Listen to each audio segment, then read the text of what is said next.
Hi. This book was written actually chapter by chapter as a fix-up novel for the first five chapters.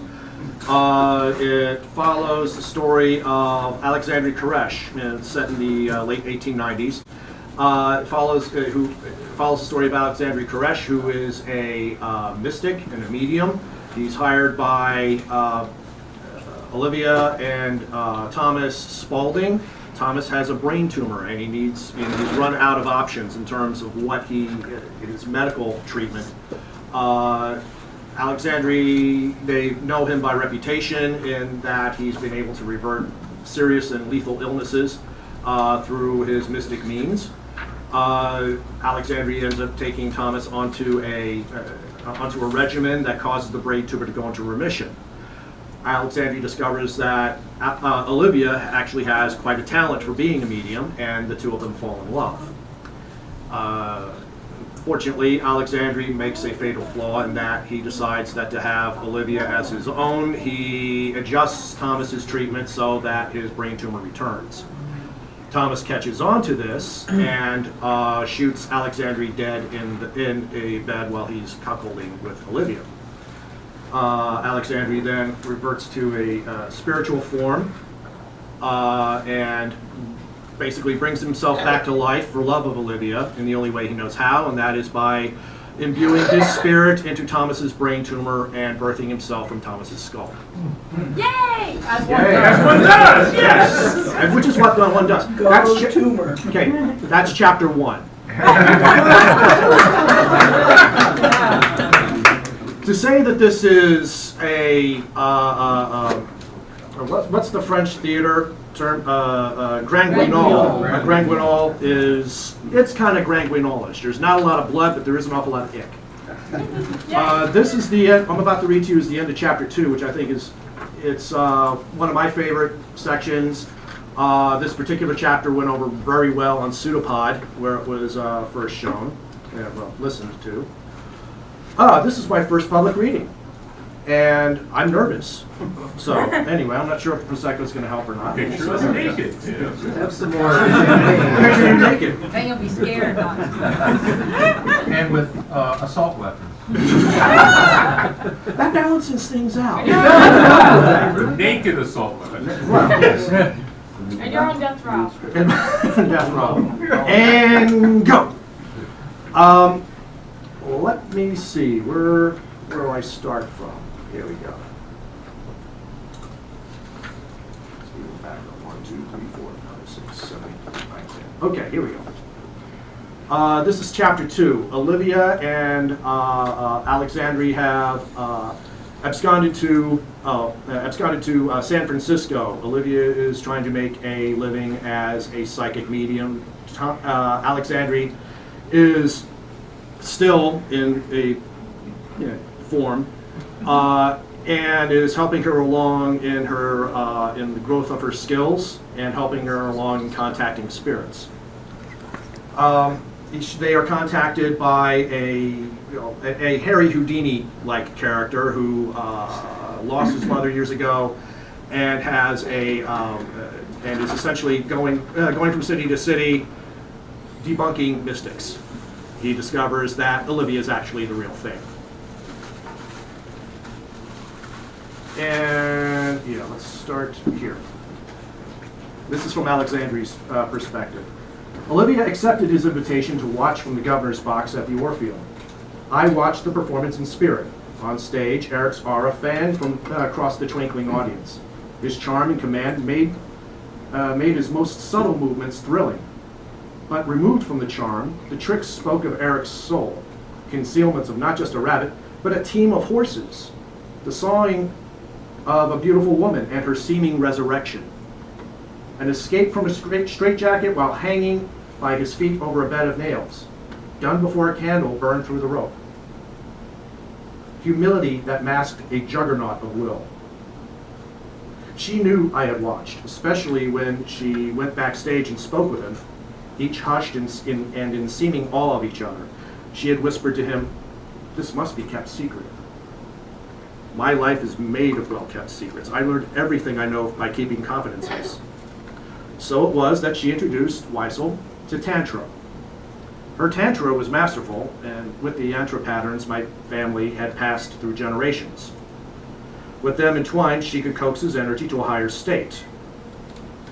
He kept glancing to me, not believing. Olivia noticed him. Sweating, she asked, "You do not imagine. What do you see?" I see someone watching, a tall golden man. Olivia smiled and touched his strong, dimpled chin. "That is Alexandri, my spirit guide." "He looks so angry." "Did I?" She continued the rhythm to bliss. "Concentrate on the patterns, on my sensations. Repeat the mantra.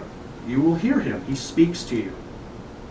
I had hoped she was right about bringing Wadral this far. "Eric?" Wide-eyed, he nodded. "Yes?" "You sought proof, Eric. Follow me and you shall have your proof."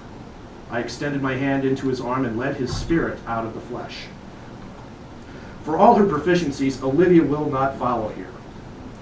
Though one time she had succeeded in becoming spirit, she had seen her comatose form.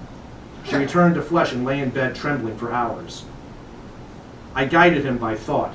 I imagined his agent, Billy, who had sensed my presence earlier. We flew over the city, over the people, sparkling with life. We came to the Grand Hotel beside the Orpheum. Off the lobby of the hotel was a barber shop. Unaccustomed to spirit travel, Eric reeled about from room to room, peering at details in the mirror frame, astonished not to see his reflection in the glass, wondering at the smells of the bottle of lilac water. How could he smell when he had no nose? His joy of discovery was charming and, grudgingly, winning. I beckoned him back to the agent's chair. Billy, the agent, sat smoking one of the better-smelling cigars, chatted with the other men about the news of the European tensions. He ruffled the pages of the Police Gazette. "It's a bit brisk in here." "I'm warm myself," said a man. I told Eric, "Your agent is sensitive. He would make a good mystic." Eric considered. "He seems to know how people tick. Say, he thought he heard whispers in the dark during that seance." The agent set his cigar in an ashtray. "Where would be a good place for a steak?" The assembled men discussed chop houses. "Eric, here is your proof. Think of a food, then whisper it in his ear." Eric lit up in delight and whispered. The agent, puzzled, then thanked the men for their suggestions. "Know this, Eric. If we cannot find your mother, she does not want to be found. Do you understand?" "It's all so much, but I don't understand. I made her promise. She promised." I led Eric back to my lover's bed. His body lay, eyes closed, breaths long and shallow. Olivia sat beside him, naked, meditating in the lamplight. Her fingers twisted anxiously on her knee. His eyes blinked open. "My God, that couldn't have been real, could it?" Olivia opened her eyes and smiled, and stroked his thigh.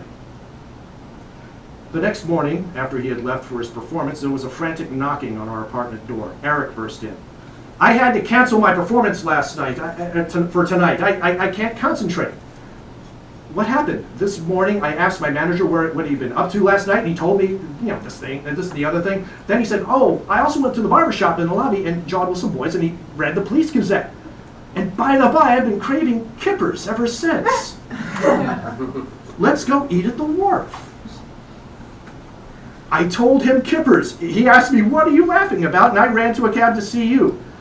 "My mother is out there somewhere. I have to speak with her.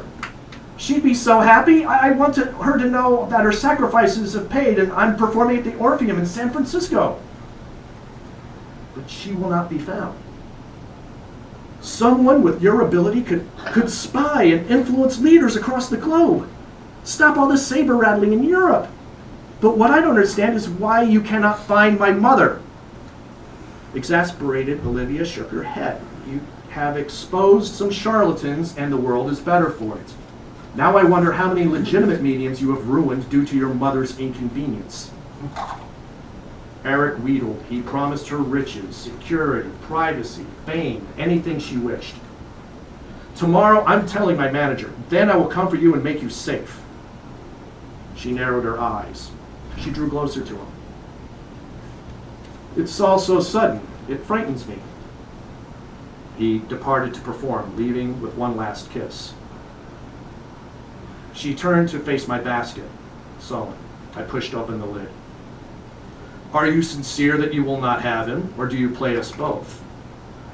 She gasped. You helped me. You believed having him see the truth was best. I had hoped he would understand and give up his quest for his mother. We should have just showed him the door. He's a showman. There's no such thing as a silent personal epiphany. Perhaps, stepping towards me, she crouched. Perhaps I could work with him, set this deal on our terms. I sat on the floor deflated. I could leave. I could just will myself to die. I'm supposed to be dead. There's no way I can atone for killing your husband. I'll start the cycle anew as an insect. My, wouldn't that be best? You leave me and I'd swell around the world being the kept woman of a well-paid fraud. I hadn't noticed how bitter her voice had become over these past few weeks. Perhaps he'd even let me do seances, because once he's discovered I can't help him find his mother, I'm just a bit of stuff then, aren't I? So much I will never learn. You wouldn't care a whit. For all her fear, her sharpness stung. But I held my temper. I will not kill again. One death is too many. Could you compel him to forget? With so much around to remind him, his agent's aunt? I can't live picking lice like some wog fakir. The epithet was enough. At that moment, I hated her more than I hated anything. My heritage, my loneliness, my desperation. She, of all people, had to be the one who understood me.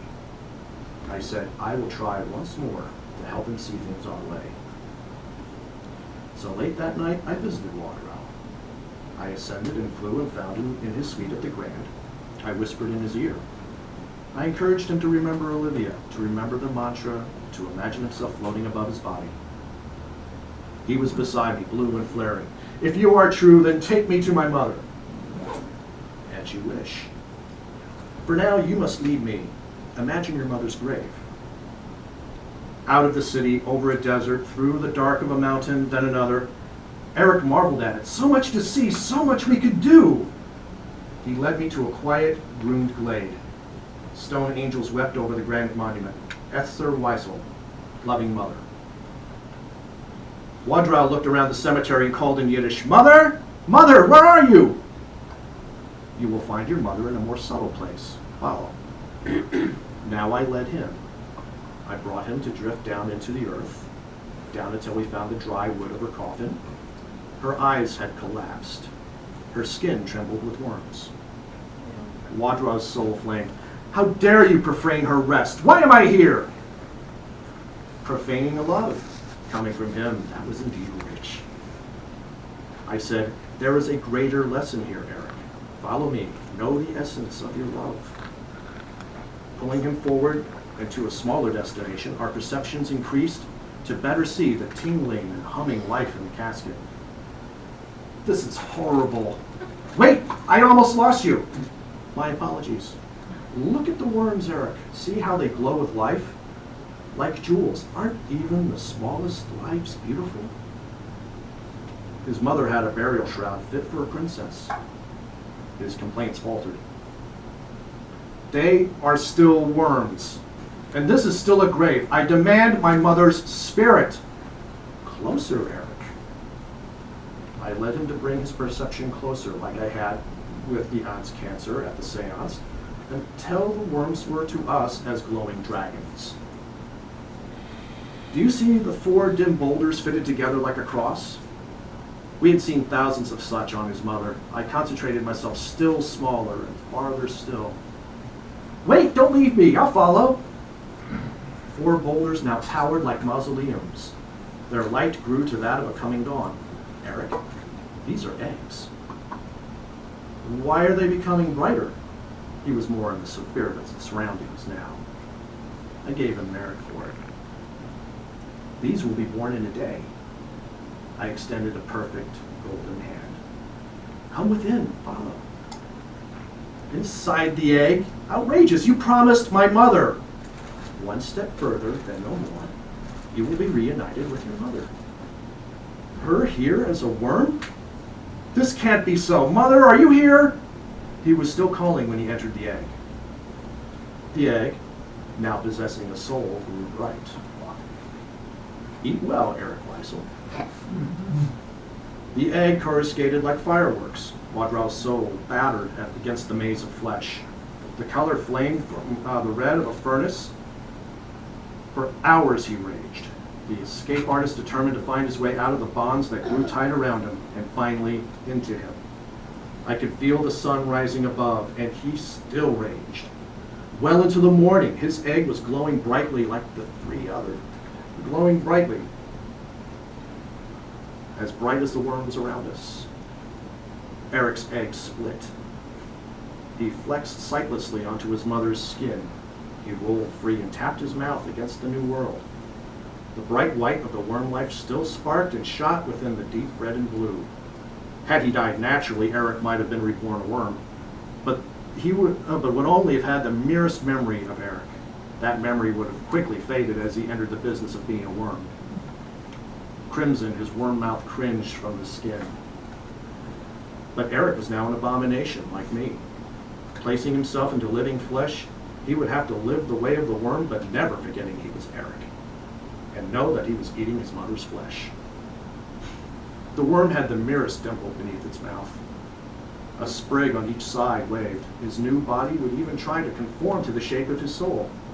His face may eventually emerge. The sprigs become arms. Who knew how large his body may grow? But here under 6 feet of dirt, no one would see what horror had spawned in Esther Weisel's grave. No, not horror. Enlightenment. The worm turned the color of a winter sky. It was only a matter of one need overwhelming the other. Worms live for 8 years. Eric's comatose body would waste away in a hospital and die way before that. With a last twist, Eric blindly bit into his mother. Then within me, deep within, I felt a presence. It said, join him. Atone. Enter the joy of life anew. Around me was a constellation of the true and the real. The worm bit and bit again. Said the voice, he will outlive this. He will overcome this fate and live again greater than before. But you have removed yourself from karma and are less than a worm. I did not dare ask who spoke to me. Was it Esther? I declared, I will not leave Olivia. Daylight thundered past me like a roller coaster. Cold air whooped into my lungs. I rolled onto my side and coughed thin phlegm. My shoulder was scratched raw against the rattan mat. My pulse pounded in my ears. I had been carried into the sitting room. Olivia's eyes shone with tears. You're back, you're back! And she took my mottled blue hand in her fingers and pressed it to her lips and laid her cheek upon it. Her black hair smelled of jasmine soap, sweat, and dust. I had imagined the night before what I was going to say. Eric is enlightened. But the voice had made a mockery of that claim. There must have been so many other ways to have removed Eric from our lives, but I did not think of them. Finally, I said, Eric is with his mother. His manager had come and said Eric had taken ill, but no one... She paled. You did not kill him. No, he was with his mother, but I have done evil. She saw my despair. She said, I believe I could guess. It struck me. Eric's inspiration of guiding others into health and peace. It would be like playing mystic to patrons, but we could weed out the corrupt and encourage the righteous. Then she touched my cheek and looked into my eyes. Onyx lightning caught my soul. This must work. For her sake, this must work. She smiled and kissed my misshapen lips. So we'll take like a 2-minute break so people can refresh.